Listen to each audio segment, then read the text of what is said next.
Hi everyone. I hope everyone's back from the break and you all had a nice break. So we're going to start off with the biodiversity and resource management program, the sub-program of that called Marine Flagships. Murli, would you like to take this forward? Hi everyone, Murli here. We are a slightly larger team than our previous group of CC, which had only 3 people. So I'll start by giving a general introduction about what the program does, and then we'll go through a round of introductions through our entire research team because each of them actually does a very different aspect of the flagships monitoring process. So, and then we'll start with our question and answer session. And in the end, we have a short quiz, which we have a few giveaways for as well. So please stay with us. All right.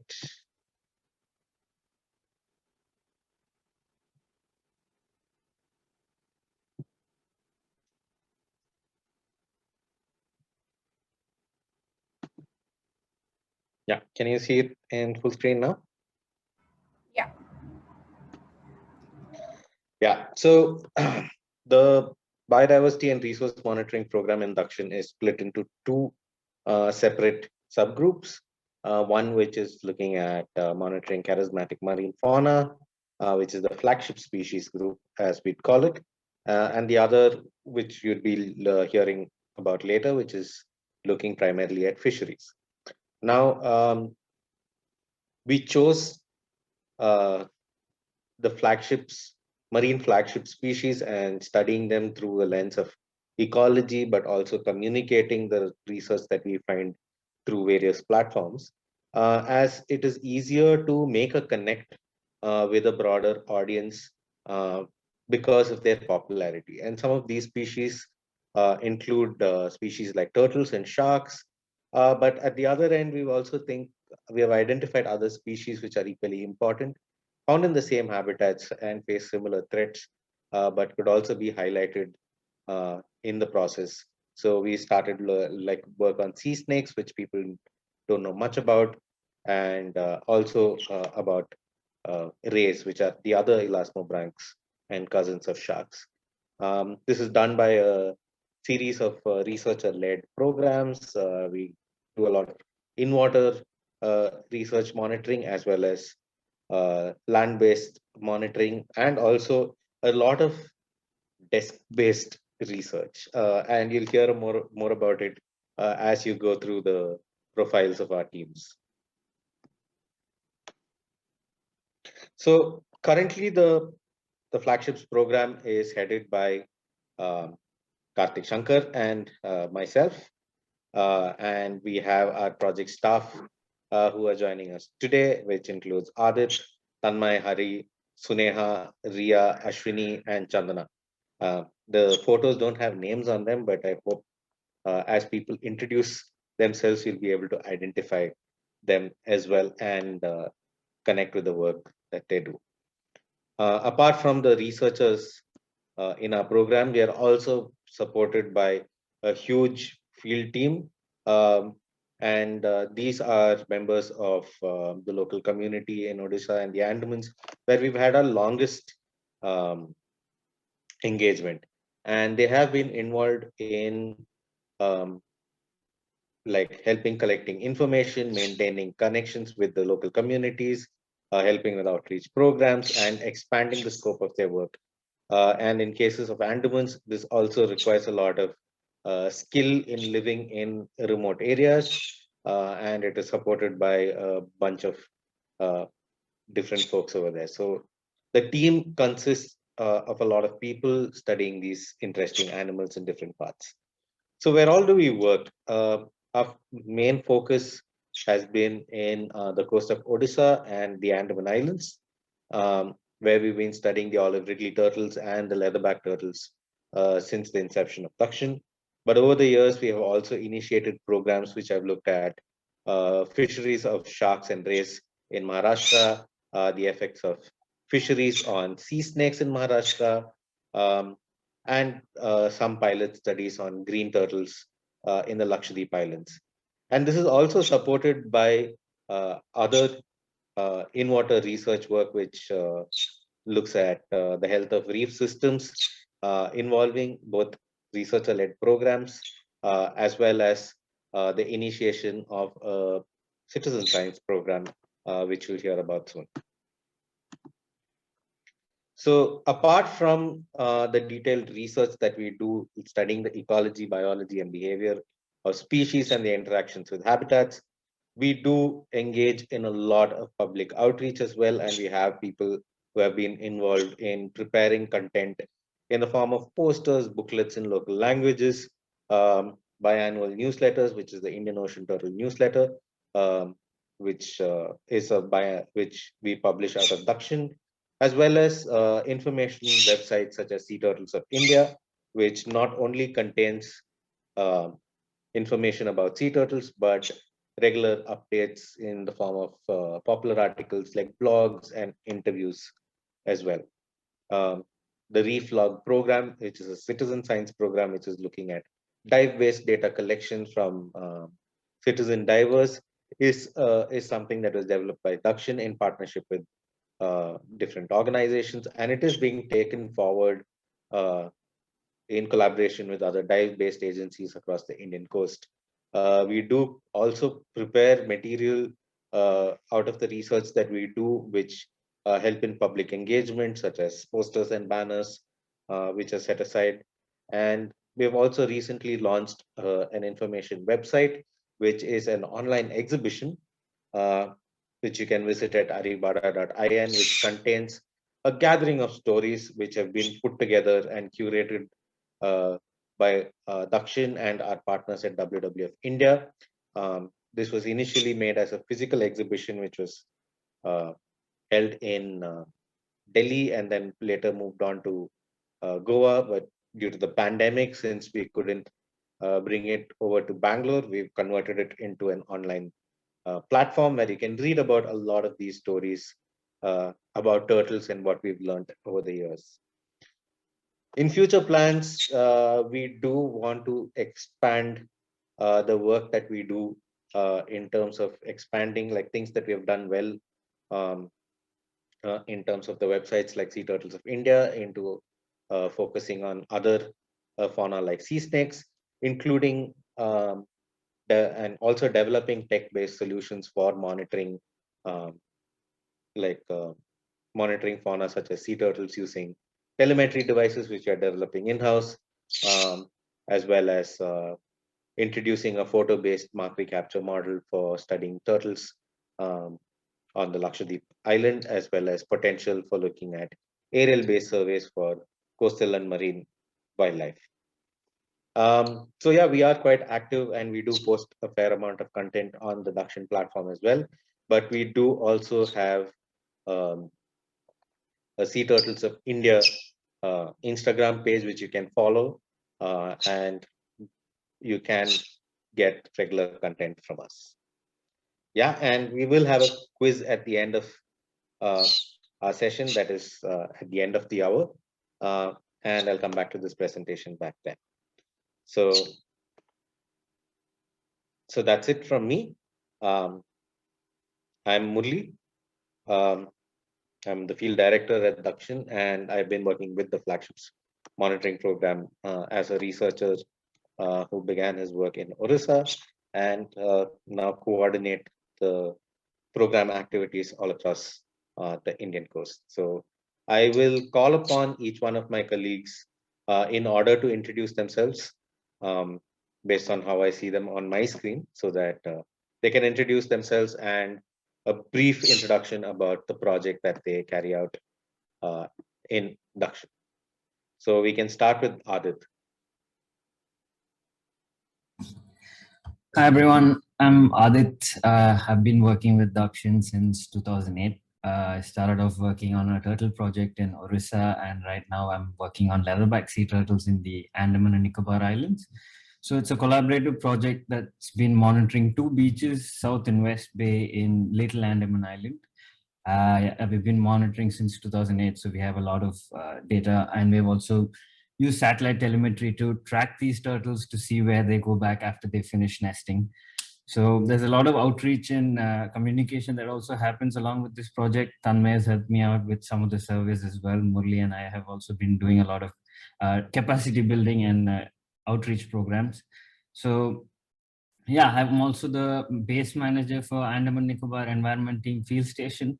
We have about 13 staff members who also contribute a great deal for the research that come out of that. Yeah, thanks.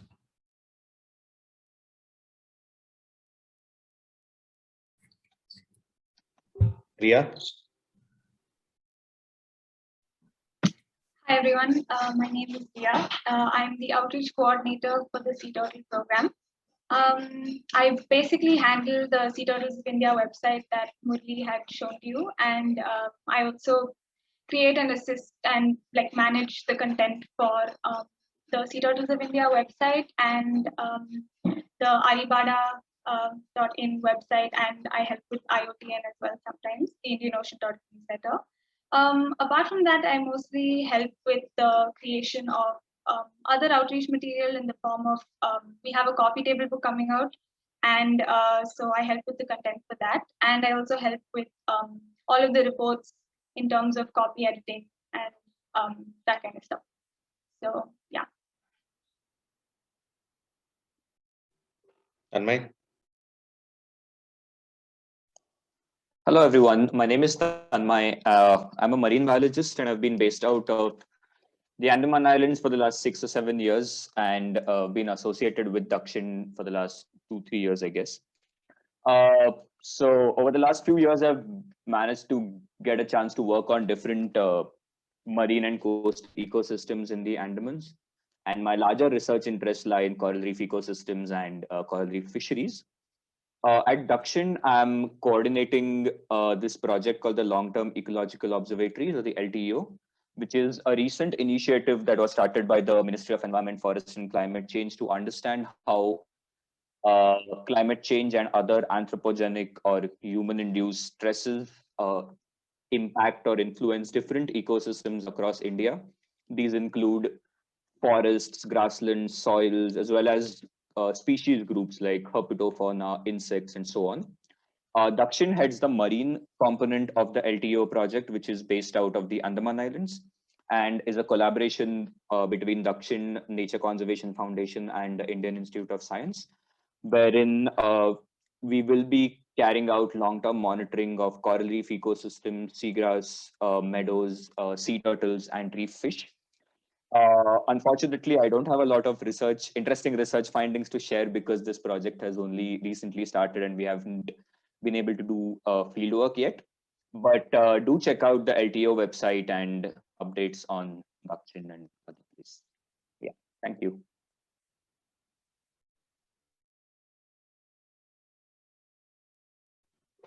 Sneha?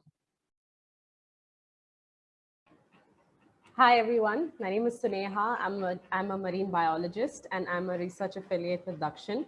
And at Dakshin, I coordinate the Reef Log program. And basically this is a citizen science program. And it's one of the very exciting ways where right now we're looking only at divers. So recreational divers can participate in scientific research. So the program was first launched back in 2015 in the Andaman Islands.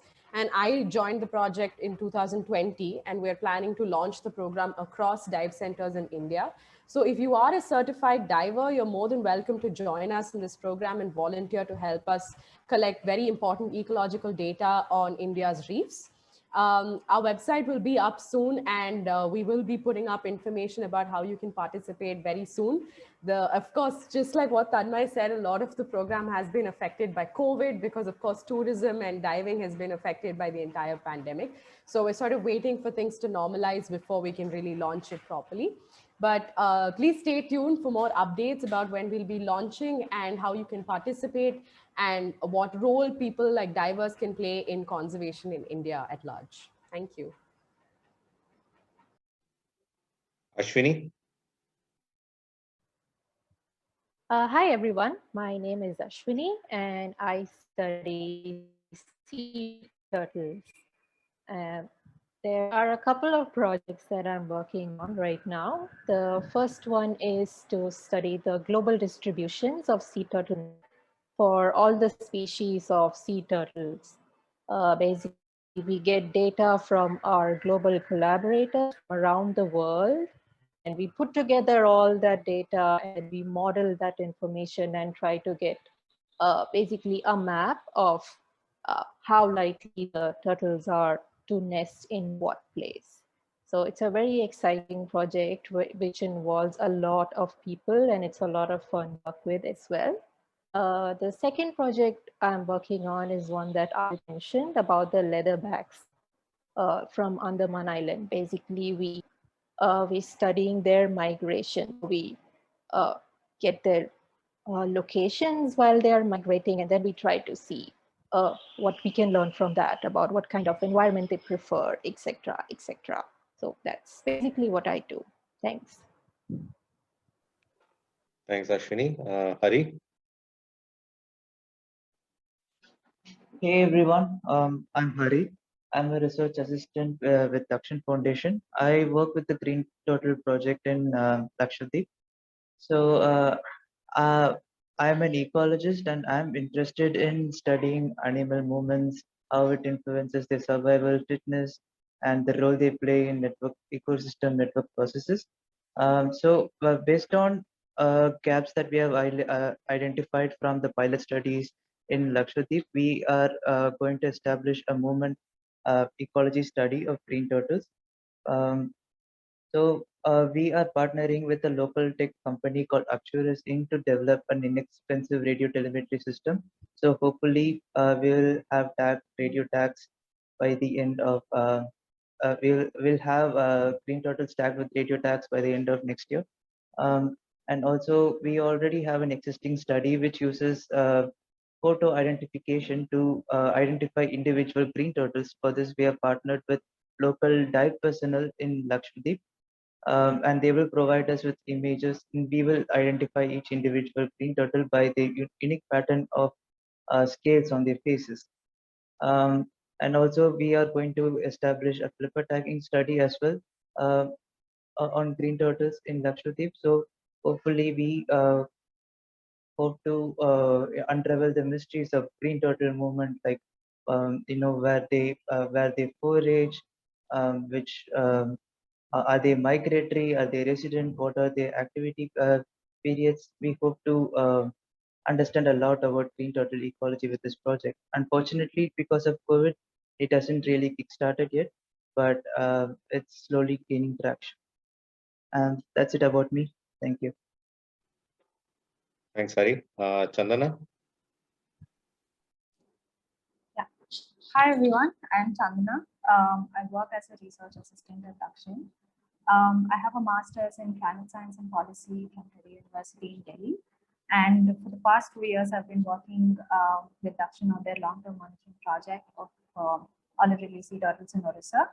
So it's one of the longest running projects of olive ridleys in the country. And as part of the project, we carry out various monitoring activities such as offshore boat transects to estimate turtle densities, beach profiling to map changes in the habitat. We also relocate some of the solitary nests to our hatchery, which allows us to measure nest temperatures using temperature data loggers. We also carry out Aribara census to estimate the number of nesting females during mass nesting. And we also assess the hatching success at the Rishipalya Rookery. And apart from that, we also carry out sex ratio studies. And in the past, we have also looked at how temperature affects hatchling morphology and fitness. And yeah, so we work with a team of local field staff who assist in carrying out these monitoring activities. And yeah, apart from managing the field season this year, I've also been working with other members in the team to sort of assess the patterns of sex ratios over time at Rishipalya.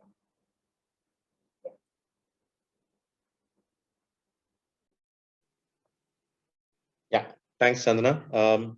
So yeah, as you have heard, we do have quite a variety of individuals working on various types of aspects of ecology, as well as species, as well as regions. And the program continues to expand and has been larger in the past as well because of our interest in working on similar topics. So there is always an opportunity to either initiate conversations by engaging with a specific region where we work in, like based on our field sites, or based on the field topics that we work in, or something completely new. So that's always been the opportunity that's available. And but as always, the restricting factor has mostly been funding. But we've also been working extensively with individuals to help in fundraising for their individual interests based on what they'd like to do. So, yeah. So we can start off by taking some of the questions that have already been sent in. If those individuals are around, they can expand on what they had written in their forms. So, yeah, Namrata. Yeah, sure. Okay, so to begin with, we have a question from Aditya Kapoor. The question is, what marine systems in and around the Indian subcontinent are most at risk, and what are the factors affecting them? Aditya, if you're here and if you want to, clarify or add on to the question, please feel free to unmute yourself and do so.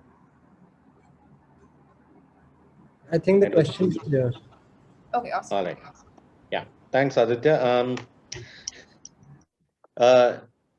As in, I'd like a couple of my other colleagues to also respond to this, because I don't think it's like a competition to see which system is at most risk. I would imagine and say that there are risks associated with all systems that we work with. The risks might be temporal. It could be, which means at different times it could be different types of threats. So there are threats faced by reef systems that Tanmay works on. There are threats faced by sea turtle species due to multiple factors. So the way that we would look at things is is very site specific and time specific. So when you go to a particular place, you try and assess what is more important over there. Like I can give an example, and maybe Tanmay, who works on reef systems, can give another example. Like sea turtle species, olive ridley is dying and washing ashore on the beaches of anywhere on the west coast of India, like Goa or Karnataka, in large numbers. Is a cause of concern because it's a distinct population. It's a smaller nesting population.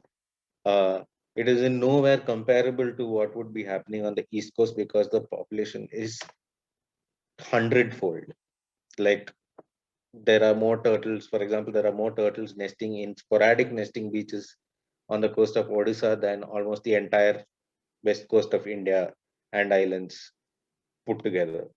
So, but it is, if it's a problem in some place in Karnataka or Goa, it is a big problem over there, but it's not a problem. The same problem doesn't have the same quantum in Orissa. So yeah, that's one way I would look at things. Tanmay? Yeah, so I mean, just to add on to what Murli said, right? I think we have reached a point where there is a fair bit of understanding that the global climate crisis is one of the largest threats that's uniformly affecting systems and species, right? And while it needs a lot of action at a global front, which need not necessarily be research oriented, there has been enough evidence which shows that small scale action sort of reduces the impacts of climate change on local systems. So a lot of the local research, like the threats that Murli mentioned, we try to identify at local scale, are largely to in some way mitigate the impacts of climate change. So in systems like coral reefs, which are extremely extremely sensitive to climatic changes, what we have realized is that managing fisheries, managing tourism, or managing how terrestrial effluents or sediment enters reef systems seems to improve the resistance and the resilience of coral reefs to the rapidly changing climate, right? And the other thing to understand is that marine systems are often a lot more closely linked than we realize, especially the nearshore coastal ones. So rather than which system is most threatened, we need to realize that if a mangrove habitat is getting damaged, then it's very likely that its consequences are felt on a reef system and on seagrass meadows and so on. So yeah, if anyone wants to add anything else.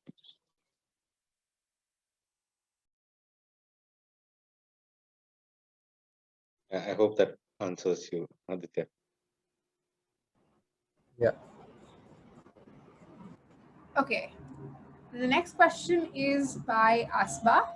How a marine biology postgraduate can do environmental conservation professionally? Well, professionally, you can do a lot of things. You can join an environmental conservation organization. It just depends on what you'd like to call conservation. I imagine very different aspects of the work that we do, including fundamental research, to be important in conservation, as well as the communications part.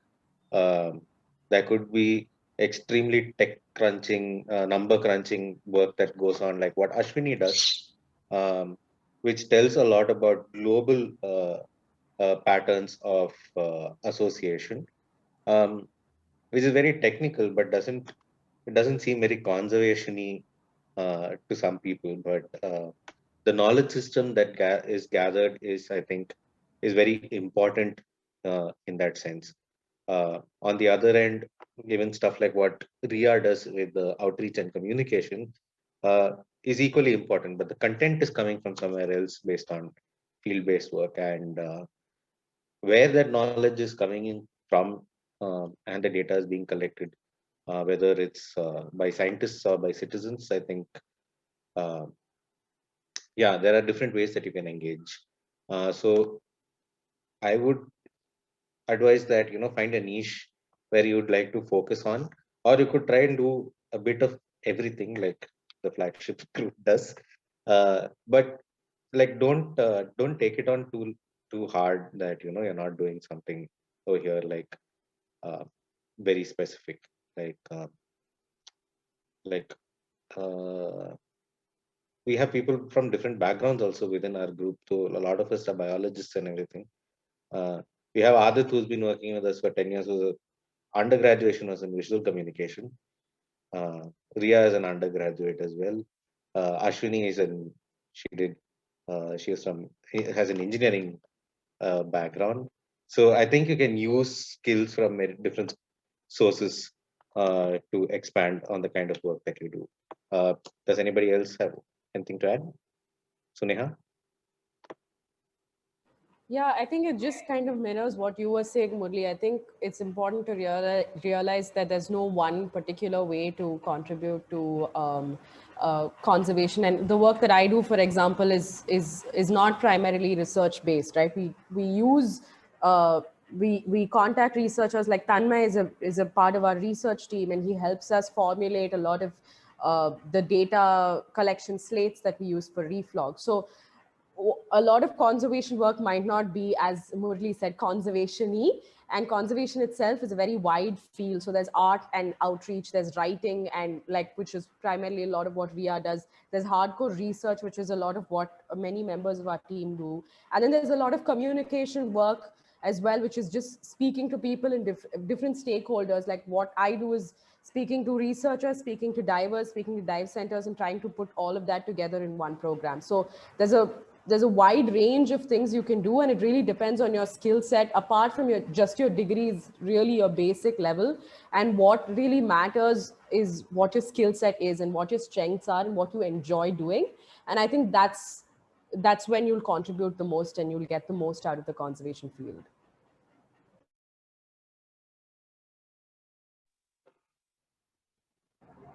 Asba, does that answer your question?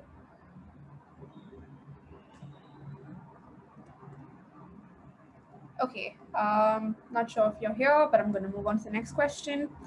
Okay, Tanya, are you here? I'm gonna put your question forward. Murli, is there any program for volunteering for better understanding in this area of interest?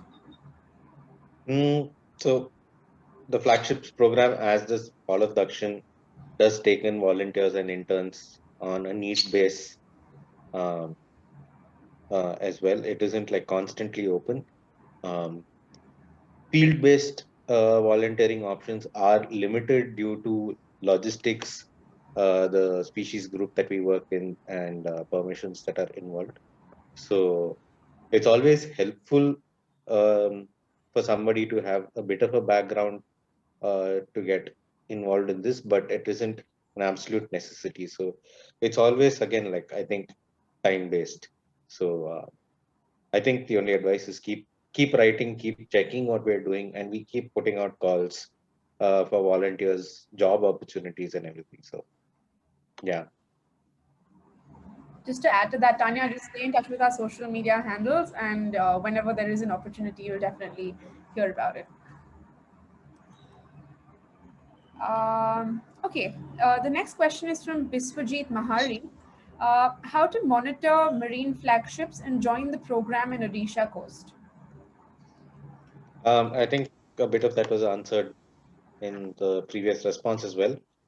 So we do put out advertisements when there is an opening available, unless people are also encouraged to come up with their own individual project plans. And if it does come up with associated funds, then we can get support for that as well. So it's a two-way thing. Like, opportunities will open up when we start new projects, but we are also open to starting new things in Odisha coast. If there is any other specific interest that you'd like to engage in, that we find interesting as well. Currently, we're working in one part of the Odisha coast in Ganjam, but if there are other interesting things that we can take up in different parts of Odisha, again, based on the individual's interest, we can see whether we can collaborate. Yeah. Okay. Biswajit, if you're here and if you want to add on, please feel free to. You can raise your hand. Otherwise, I'm going to move on to the next question. The next question, again, Murli, is something that we have covered. It's from Nikita. She wants to know, what is the current status of marine biodiversity, and how can people from creative backgrounds help?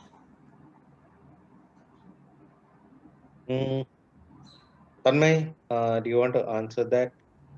And Aditya, you're the closest to Aditya, and Riya could also answer some aspects about how people with some creative backgrounds contribute to the process. Aditya, go ahead. Yeah. Me? So the creative aspect, I mean, I did visual communication as my undergraduation because I didn't have a science background in school. So I didn't do biology, physics, or chemistry in 11th and 12th. So yeah, BSc visual communication was my ticket to a master's in marine environmental management. But yeah, I think the creative side that you can use for all of this research that we do is have this research findings more accessible for the general public. So I personally am interested in photography. So I use that as a medium to communicate a lot of things. Being in field and doing a lot of field work, I get to capture a lot of these things firsthand. So that is one way I use my creative skill set, which is photography, to communicate our issues at hand. So yeah, there are various ways you can contribute, and our main problem is to how to package the research findings in a way that's going to be, accessible for the general public. So any ideas in that front would really help us a great deal.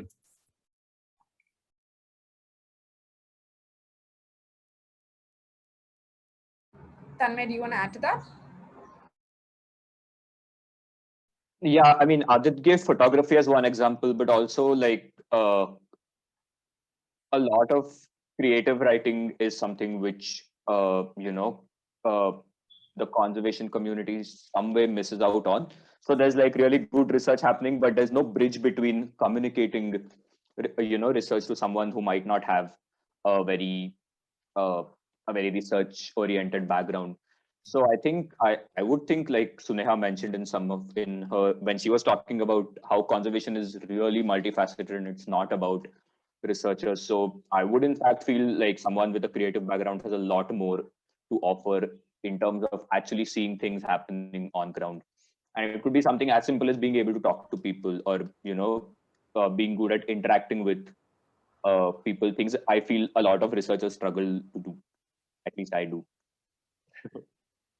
Suneha, if you want to add anything to that. Yeah, I just want to give like sort of an example of Reflog itself. So since we've not really launched the program, just to give you guys an idea, how Reflog will be carried out is that we've designed underwater data collection slates. So we work with illustrators, we work with visual designers, we work with artists to illustrate fish species that our team of researchers identify from each location. And these are sort of the key ecological indicators from each particular region. And a lot of our work is very design oriented because we need to communicate this to divers in a way that it's not too cumbersome and boring. If you give someone a form and say, fill out a form underwater, they're just not going to do it. So a lot of the work that involves citizen science and communication is very, very design and creative heavy. So there's definitely a lot of scope for research, for artists and creative people to be involved in this field. And it's a huge need, like what Tanmay said.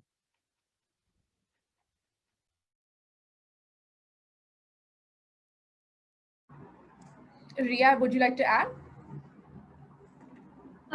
Yeah, so I actually have like a bachelor's in environmental studies, and I had zero experience with anything design related.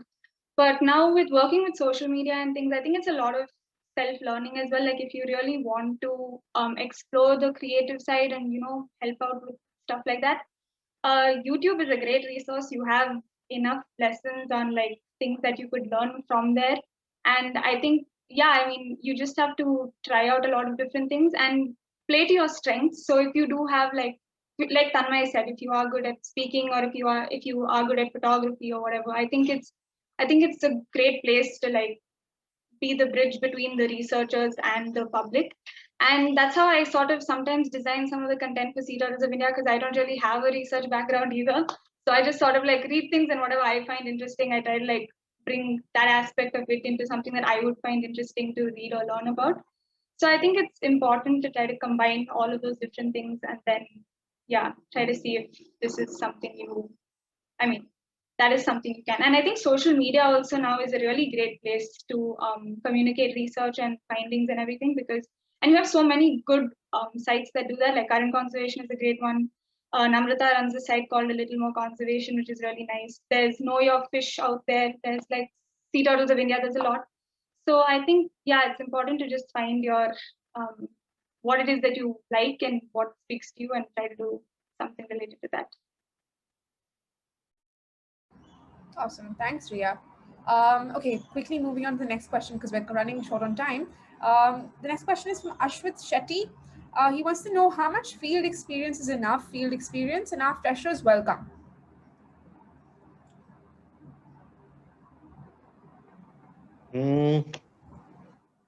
This is again like a time-based question. Sometimes people just get the opportunity to start fieldwork.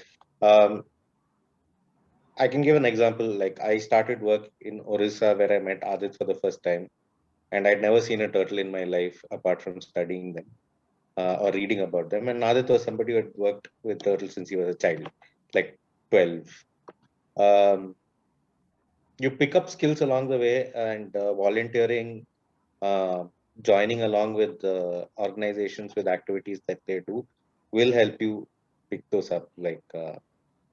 But there are certain kinds of tasks which require specialization. Like if it is dive-based research and very specific tasks that need to be followed out, unless you are a confident and good enough diver, it is difficult to take in somebody for something like that. So, but that doesn't mean that I don't encourage anybody to like keep working on those field skills as well. Like, does anybody else want to add on to this? Like, Hari, Chandana, you've not said anything. So one of you want to add anything about like minimum field skills? Well, there are some fun things you can do. You can like measure what your pace, what each when you walk, like what's the distance of how much distance you cover when you take like 2-3 steps. So all these will increase your spatial awareness to do field work. But I think you know when it comes to fieldwork, we first have to understand the objectives really well, like why we are carrying out the study, what kind of data we are collecting. If you do fieldwork with all this in mind, if you remember all of these, then uh, your quality of field experience will increase, and the amount of knowledge you gain from doing field work will also increase. You will be able to adapt to different conditions as well. So I would say, yeah, to understand the objectives and the study design before you start. Field work will, contributing how much you get out of it.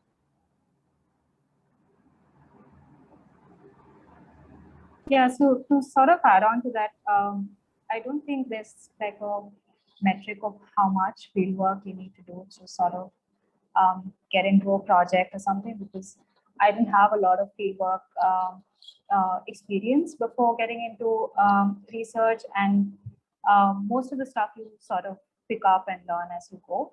So keep looking for, I think, volunteering opportunities, but also don't have that pressure that you need to have certain amount of field experience to sort of start a project or work on research projects, because a lot of things, even if you have a certain field experience in a certain area, there's always you don't have to restrict yourself to just that. If like explore different things and see what your interest is and what your skill set is, and volunteering in that particular thing will just help you gain more experience.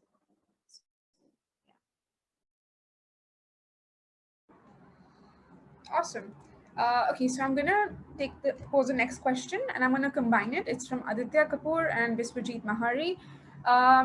They want to know, one is how to conserve and protect animals from habitat loss, and Aditya's question is, what kind of future do you see for biodiverse regions in the face of immense pressure from industrial and agricultural encroachment over land use? Wow, extremely loaded question. Um, so generally, I don't think there's an answer that one person can give. I think everybody over here will give a different response in their own way. But I would rather not look at it as such a big problem as well. Like tackle it like little by little and phase by phase. Like what is the situation that you can fix around what you are a part of right now, and start tackling smaller issues at a time based on each site. So that will give you an idea of like what to focus on and where you can spend most of your energies on. Like making yourself like splitting yourself too thin, trying to do a lot of things also has its own issues unless you can manage that kind of bandwidth. Um, Coastal development, unplanned changes that are happening, not just coastal, but anywhere, construction and everything is a massive threat to natural systems. But that doesn't mean that everything needs to be opposed. A lot of uh, arguments that we do make for is to find democratic as well as sustainable solutions to most issues.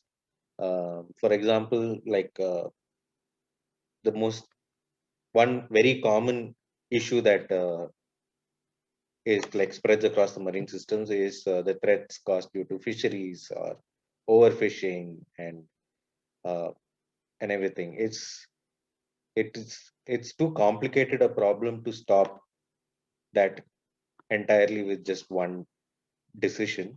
We really need to tackle it like tackle the drivers that are going behind it, or even the issues of ports. Ports are required by all nations for transporting all your things. Like everything that you're buying from Amazon coming from China is coming from a ship onto a boat, which is like docking on a port and everything. So the issue that we really need to look at is at what scale do we want to grow, and if things are coming up, is there better alternatives to deal with such situations? So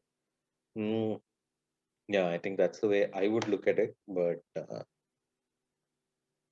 yeah, does anybody else have anything specific to add? Yeah, just one small thing. I feel a lot of times we sort of disconnect humans from the environment, and it's a lot of us against a set of people who are damaging. I think we need to understand that this is an inclusive process, and it's not always about conserving animals or habitats, but it's also about protecting livelihoods and ensuring sustenance of a lot of communities that uh, get marginalized because of unplanned conservation initiatives as well. So what Murli was talking about, acknowledging how systems are complex, I think that's really important, because it means that we can't look at a system just from a species angle. Neither can we look at it from a an expansionist or development angle. So there's been a lot of conflict between like approaches which only focus on exploiting the environment, and the opposite has just been to like protect. And there's been very few initiatives which try to bridge the two and find some middle ground. So a lot of uh, and I think that is where a lot of Dakshin's work also focuses on, is to sort of look at problems from both the resource users and the uh, ecosystems or animal perspectives.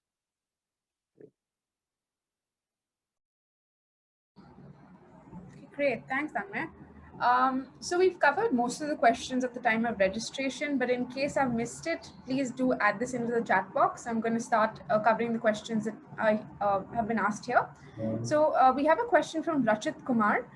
What are the metrics used for understanding long-term impact of climate change on ecosystems? Tanmay? So that's again like a very broad question, but I can talk about coral reef and perhaps seagrass ecosystems, which we find in shallow nearshore waters. So the primary metric that we use is, or has traditionally been, the decline in coral cover, which is usually measured as percentage of coral. But it's not as black and white as coral cover declining, right? We also need to look at how, whether like a group of species being replaced by another group of species. We need to understand how these species themselves have been responding to changes in climate. So there's no one metric or no one set of metrics that on which we gauge how a system is responding to climate change. It's sort of like this complex web where different things are causing different things, but that is not where it ends, right? So yeah, it's a hard question to answer, but broadly we look at animal numbers or diversity of species or percent cover, or in case of fisheries, it is biomass of fish, to sort of understand how resources or ecosystems have been changing.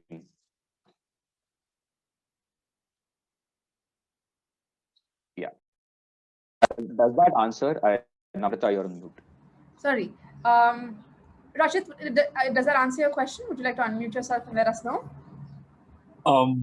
It does, but I do understand that was a very broad question on my part. Yeah, I mean, I asked this primarily because the metrics that I know as a normal citizen are like one was the sex ratio in the hatchlings of turtles. The others I'm not really aware of, right? And as a person who's not from a conservation or biology background, it's really hard to gauge So when people say, "Oh, this ecosystem is being harmed," I'd like to know what is being harmed. Right. That was my, that's what I was trying to understand. Correct. Yeah. Yeah. So that is what I was getting at. Like, based on what system you're studying or what system we are talking about, the metric that you use to gauge impacts, varies quite substantially, right? Just to give you a more relatable example, like historically, we have been uh, correlating amount of green with the health of forests, right? But a lot of research points out that that need not essentially uh, be the best way to look at a system. So the way we look at these impacts or the way these matrices are designed is also undergoing a lot of change as we find out more about systems, right? They seem to be responding quite differently to different changes as well. So yeah, when I meant broad, it was just like hard to narrow it down to one thing, but I hope that. So actually, the long-term ecological observatories overall looks at landscapes at different levels and teams within those landscapes as well. So if you could check out the website for more details into like what are the details that we collect on everything ranging from soil to arthropods to marine fauna at different ecoscapes. Those are the kind of matrices that we're looking at, observing like what's happening with climate change studies. So yeah, so that it is a very large initiative that India has taken up, and yeah, we're looking forward to a lot of interesting work that's going to come in. It's a cross collaborative initiative as well. Yeah, got it. Thanks. Rachit, would you like to ask the next two questions that you put across? One is for total identification and the other is for leapfrog. Yeah, sure. So in one of the earlier slides, you guys mentioned that turtles, I'm guessing individuals are identified using the facial marks. It's a two-part question. One is, how do you exactly take such clear pictures underwater on scale? Like it's easy to do such things using camera traps on field, and you've already got a lot of land photographers, but I don't know how it's done in the marine ecosystems. And secondly, since this is my assumption that underwater photography is a bit difficult because of like the water is not being clear and the gear needs to be very specific. Are there other metrics that can be used for individual identification or species identification, such as sound and maybe something else? Yeah, so I'll start with one other way that we do use to identify other individuals. Is what we do is a tagging program where like the leatherback program in Andamans, we put physical metal tags with numbers on it on their flippers, which are then used to identify individuals. That's the most perfect way to identify them. But with regards to the photo identification thing, like Hari, can you give details, because that's something that you've been looking at? Hey, that's a very good point that you raised, that photographs depend on environmental conditions, the visibility and all that. So this is not meant to be an active study. It's more of we are collecting opportunistic data that dive personnel, like if there are ideal conditions and they see a green turtle, they will photograph.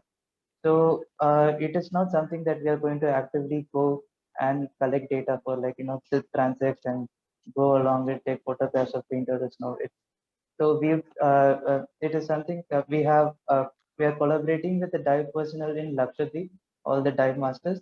So when they are out on their dives and if they opportunistically come across a green turtle, they will photograph. They will photograph the turtle. And some places there is like very good visibility, especially in the Lakshadweep Islands. So I'm hoping for more data from that region. So also we you were asking that question about scale. So you don't want to go too near the green near the sea turtle to disturb it.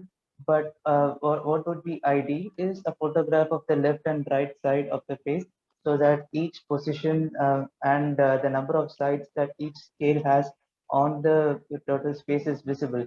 So that is what is used to assign an individual algorithm to each turtle and to uniquely identify them.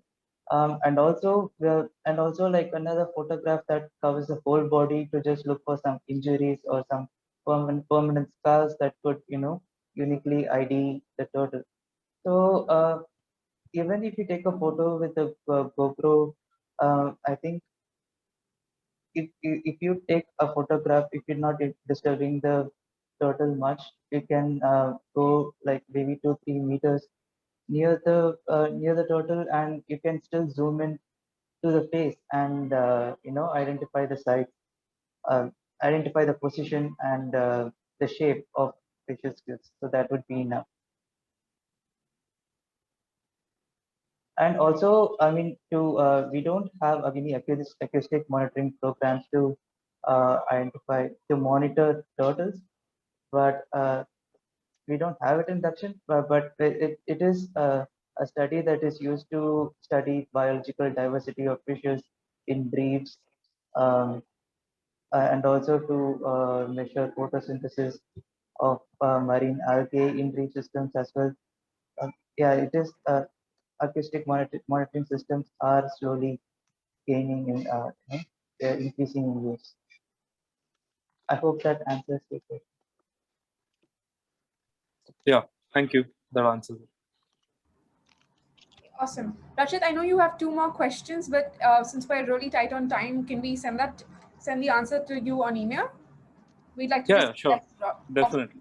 Okay, so we'll just quickly address Roshni's question. Okay, Roshni's question is, what are the general attitudes of fishing communities towards sea snakes, and as per your observations, especially along the East Coast? Also, guys, sorry, this is the last question. So, yeah, Yeah. I want to put it out there. Yeah. So actually, most fishing communities, as in generally, people are very wary of snakes when they encounter them, but fishing communities are largely indifferent towards sea snakes. They're actually more careful when they're handling eels, which bite more often. Sea snakes aren't very aggressive that way, except some species. Um, it is like definitely a system which has been very understudied in South Asia, especially in India. And some of the work that we were doing in Maharashtra gave us a lot of insights about the quantum at which they are caught. Because the other reason why I say that there's very little negative interactions with sea snakes is that there's a very few records of fatal envenomation, even though they're extremely venomous. Um, there's very few cases of human bites that have been known in literature, or even just generally talking to communities. And in many cases, what does happen is when they're encountered in fishing nets, the snakes themselves are extremely tired, so they find it. They've gone around biting like fishes and everything, so they really have no more venom or energy left to bite. So the situation is the same on the East Coast and West Coast. Uh, there are definitely some incidents where like it's just easier to hit the head of the sea snake to kill it, to take it out of a net which is stuck, than go through a more complicated process of trying to extract it without getting bitten. But um, largely I would say that it is very indifferent, and that's the case with most coastal communities. I think it's only when it is viewed by people who are outside the coastal communities that they tend to label that as a positive or negative interaction or association. And that could be conservation organizations like us, individuals like us, which talk about it. But the more time you spend in a site looking at these situations, the more you understand like what is going on. So yeah, I think that would be my answer. Does anybody else have anything to add?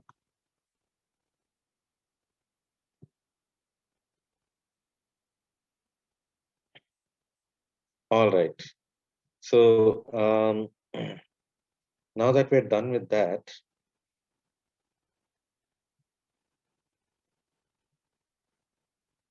so we thought, even though this is not something that we made in our presentations, we thought we could ask a couple of questions because, as we'd shared with you, we do prepare a fair bit of outreach content. The rules are very simple. There's 3 questions in total, and there's a winner for each of those questions. So the fastest response to a question wins a set of posters. So you keep your audio muted, don't shout out the answer, and send the answer in the chat window. There are multiple choice, so you just need to give the option that is correct. So for question number 1, what is the structure that makes the foundation of coral reefs? So Namrata, will you just check who's responding and let me know? Your options are A, sandstone, B, calcium carbonate, C, granite, and D, concrete. We have an answer from Meera already. Wow. Okay, Meera was extremely fast. Yeah. I think you answered. And thank you, Yes, Meera. paying attention. Congratulations. Please send your address to us either by chat or by email, and we will send you a set of posters and some fun stuff. And moving on to the next question. In which place in India do you find 4 species of sea turtles nesting? Stuff. A, Gulf of Kutch, Gujarat. B, the Gulf of Mannar in Tamil Nadu. C, Andaman and Nicobar Islands. D, Lakshadweep. We already have some answers. Okay. We have a couple of varied answers. So what if you want to address that? Yeah, the correct answer is C, the Andaman and Nicobar Islands. But the problem with this is now I don't know who answered first because some of the answers are from the previous question. Oh no, I think Nishant answered. Nishant. Okay, Nishant wins it. And congratulations, Nishant. Please send your address by chat or by email to us, and we will send forward a goodie bag to you. And finally, we want to know what is citizen science. A, people participating in scientific research. B, projects to understand how citizens contribute to science. C, citizens meeting scientists or scientists meeting citizens. Or D, involving people, citizens in conservation.